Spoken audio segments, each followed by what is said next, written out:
समर्थ महाराज की त्रे महाराज की जय. अरे हे आजच पाटील ते कुठे गेले बाबूसराव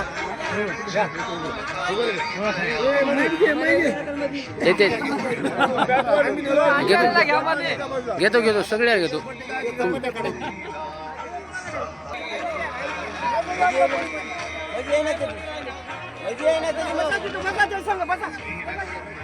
चला वाडेकरी वाडेकरी आपण स्वतःकडे जाऊन थांबण्याची कृपा करावी. आजूबाजूला थांबलेले वाडेकरी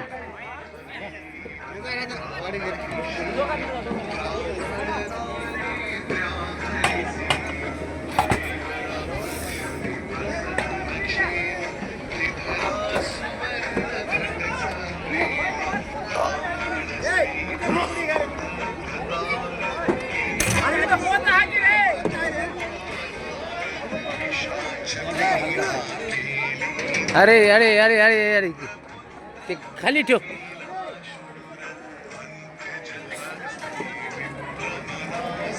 बोला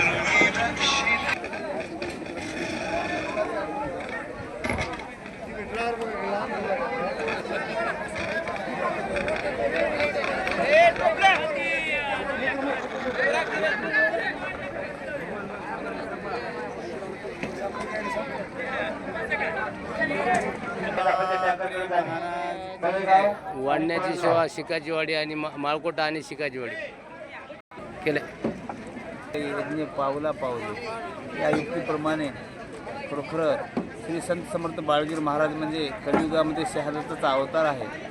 शहादत्ताचा अवतार स्वामी माझा बाळगीर असंख्य आज्ञा जडमूड जीवाचा उद्धार होण्यासाठी ज्ञानाचे भांडार घेऊन या कर्मभूमीला कलियुगामध्ये गुरु महाराजांचा अवतार आहे आणि असंख्य भक्ताचा समुदाय या आनंद सोहळ्याचा आनंद लुटत आहेत.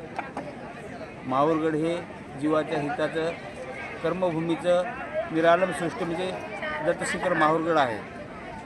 म्हणून असंख्य जीवाचा समुदाय भक्ताचा समुदाय गुरु महाराजांच्या सान्निध्यामध्ये श्री संत समर्थ बाळगीर महाराज यांचे वंशज असणारे गुरुवर्य श्री संत समर्थ नारायणगिरीजी महाराज बापू हे असणारे गुरु महाराजांचा वसा घेऊन चालत आहेत आणि हे असंख्य भक्त असणारे आपल्या जीवाच्या हितासाठी व्यवस्था व्यवस्थित साफ स्वच्छ करताना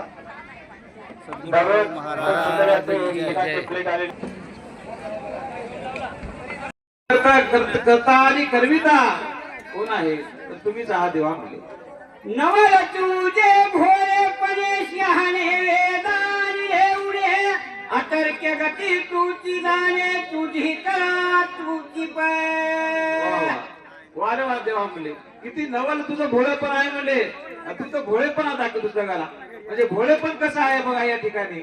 4 वेद 6 शास्त्र 18 पुराण स्मृती काय सगळा खटाटोप कोणी केला तर त्यानं दत्तात्रय प्रभूने केला ना. आनंद मालकाने केला आणि मग मान कोणाला दिला भक्ताला दिला तुम्हा आम्हाला दिला. हे कवित्व कोणा केलं ते कवित्व कोणा केलं हे पुराण कोण रचलं ते पुराण कोण रचलं. म्हणून हे मान मी केलं म्हणते मनुष्य केलंय कोणा बुद्धी दिली कोणा तो देव फळा राहून बाजूला भक्ताचं नाव त्या देवानं पुढे केलं. या ठिकाणी 5 मिनिटं आपल्या कालच्या भागावर मी थोडस घेत आहे. आज ते निघाले बाबा मोठे पण मी त्या दिवशी सांगितलो माया व्हा तुम्ही राग धरू नका. मी काय म्हणलो तुम्हाला की बाबा तुम्ही जे काही नामस्मरण करता रोजच्या 10 माळी 20 माळी गुरु आपला सांगत आहे. मी रोज इतक्या माळी करतो तितक्या माळी करतो हा अभिमान आणू नका असं माझं म्हणण्याचा उद्देश होता. तुम्हाला भक्ती केल्यानं संसारामध्ये किती सुख आहे दुःख आहे हे सांगाय माझे नको नाही. जसं तुम्ही भक्ती मार्गामध्ये आल्याच्या नंतर जसं पायी दिंडीला तुम्ही आल्या पायी दिंडीला आल्यावर तुमच्या काय संसारामध्ये फरक पडला तुमची काय शांतता झाली कुठं तुमच्या मनासारख्या काय गोष्टी झाल्या त्याच्यामध्ये काय परिवर्तन झालं हे सांगा तुम्ही, हरकत नाही, बेशक सांगा आणि सांगायलाच पाहिजे. हे सांगलं तर दुसरं कोणी करत भक्ती त्याला बी लळा लागल. तुम्ही लक्षात घ्या, मला सांगायचं काय होतं आणि तुम्ही गैरसमज तुम्हाला काय अनुभव आला सांगा. मग तुम्ही डोळे लावून नामस्मरण केल्याच्या नंतर तुम्हाला काय दिसलं, कसं वाटलं मनाला, हे अनुभव सांगा. सांगायला हरकत नाही, सांगायलाच पाहिजे ते अनुभव.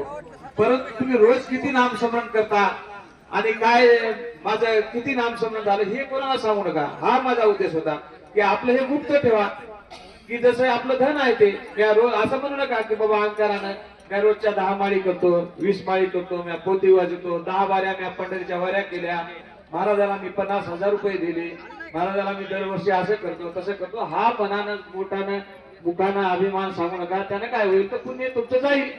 असं म्हणलं मी. जे काही तुम्ही अन्नदान करता, नामस्मरण करता हे गुप्त ठेवा. ही माझा सांगण्याचा मायावा सगळ्याला तुम्हाला उद्देश होता माझा. ना कळेची कोणा प्रती तुझी हे आतर्क्य गती, जरी कल्पावरी वाचविली पोती, तरी निश्चिती आतर्क्यती. 1 वर्ष 2 वर्ष नाही, कल्पावरी जरी पोती वाचली तरी ते मूर्ती आतर्क्याला म्हणजे आपल्या लक्षाला येणारी नाही. बरं आपण तुम्ही म्हणाल की आपण आता 4-8 दिंड्या झाल्या, माझं वय 30 वर्षापासून हे पोती हे सगळ्या गोष्टी काय आता आपल्या अज्ञानपणाच्या आता. परंतु ज्ञान तर्काला येणार नाही, गुरुचं रूप लक्षाला येणार नाही, आपल्याला शिकतच राहावं लागणार आहे मरेपर्यंतही. म्हणून हे सतत आपण ते आपल्या तर्काला येणार नाही. म्हणून या ठिकाणी सुद्धा ग्रंथकर्ता म्हणतात की मी कल्प जरी पोथी वाचली, नाना प्रकारची देवा तुमची मूर्ती माझ्या काही ध्यानाला किंवा तर्काला येणारी नाही म्हणले. चराचरी जीव सर्व ते भावना एक तत्व, धातु पाषाण प्रतिमा देवा, चैतन्य स्वरूप जाणरी तू. सगळं काय आहे बघा. आता ईश्वर काय म्हणतात या ठिकाणी, ध्यान पोथी ऐकते वेळेस शब्दानं शब्द माणसानं काय करावं, ध्यानपूर्वक ऐकावं. म्हणून राजा दलाधनाला किंवा राजा येदूला ज्या दत्मारा सांगतात त्या काय म्हणतात, सावध हो, सावधान हो, घडी घडी सावध करतात. आणि गुरु काय करायचं आपल्याला, सावधानच करायचं. मग हे सगळे काम सावधान करण्याचे करतात. जीव काय आहे अज्ञानामध्ये सावध राहतो. म्हणून या ठिकाणी काय म्हणलेलं आहे की ज्या वेळेला आपला हा गुरु महाराज आले ते आतर्काला येणारी न मूर्ती आपल्या आई आणि घडी घडी ज्ञान देण्याचे कार्य करतात.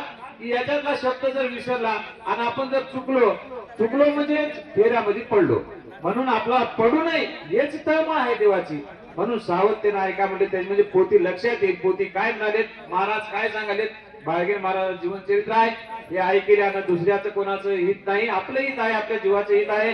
म्हणून ध्यानपूर्वक ऐका आणि आचरण बी त्याप्रमाणे करा, म्हणजे आपल्याला ते सर्व काही फळ प्राप्त होईल. आयसिया तुझ्या निज बोधा कोण जाणे, स्वतः सिद्ध तुझ्या पाराची मर्यादा तुझा तुझी जाणसी. देवा म्हणले तुझ्या रूपाची तुझ्या गुणाची मर्यादा तुझा तूच जाणशी म्हणे. अनंत चराचर चैतन्य व्यापक सर्व काही रूपे हे जे आहेत ते तुझेच आहेत म्हणजे. देव कसा आहे तर तुमच्या आत्मयात सर्वात आहे.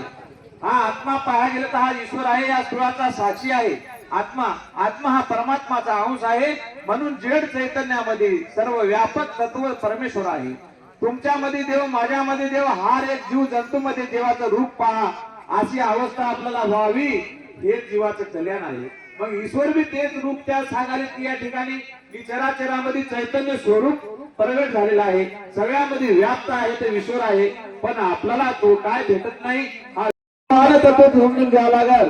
हे ईश्वर तत्व काच्यात आहे. जळी स्थळी काष्टी पाषाणी आग तेज वायू आकाश पृथ्वी 5 तत्व याच्यामध्ये बी ईश्वर स्वरूप आहे.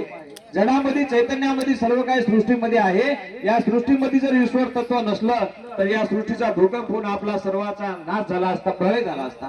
पण तसं होते काय, होत नाही. अचानक वारा सुटला असता आणि सर्व सृष्टी नाश झाली असती, किंवा वाराच बंद झाला असता तर आपण एका क्षणात या ठिकाणी प्राणगत झालो असतो. म्हणून ईश्वर तत्व प्रत्येकामध्ये आहे. म्हणून लहानाचा मोठ्याचा कोणाचा अवमान करू नका, कोणाला रुतर असं भाषण करू नका, किंवा परमेश्वर जाणणं म्हणजे परमेश्वरी हे हार जागी आहे असं समजून परमेश्वराचं स्वरूप करणं हे अनुभव घेणं होय. अनुभवाशिवाय हे कळत नाही म्हणजे. आयसिया तुझ्या अनुभवाची केव्हा निदास पारेल मानसे, म्हणून या घोषित अहरणीचे नाम देवाला. अशा अनुभवाची मला कवा खून कळल आणि तो अनुभव कवा येईल मला, आणि तो अनुभव कळण्यासाठी देवांनी रात्रंदिवस दत्त दत्त दत्त दत्त दत्त दत्त दत्त असं नाव मी घोकत आहे म्हणे. देवाचं नाव काय घेतो देवा तुझं नाव, तर तुझं हे अनुभव तत्व मला कळावं, तुझं रूप मला कळावं, म्हणून मी रात्रंदिवस देवा तुझं मी नाम घेत आहे, हा अनुभव करण्यासाठी घेत आहे म्हणे. तुझ्या नामाचा छंद, तुझ्या नामे प्रमानंद, तुझ्या नामे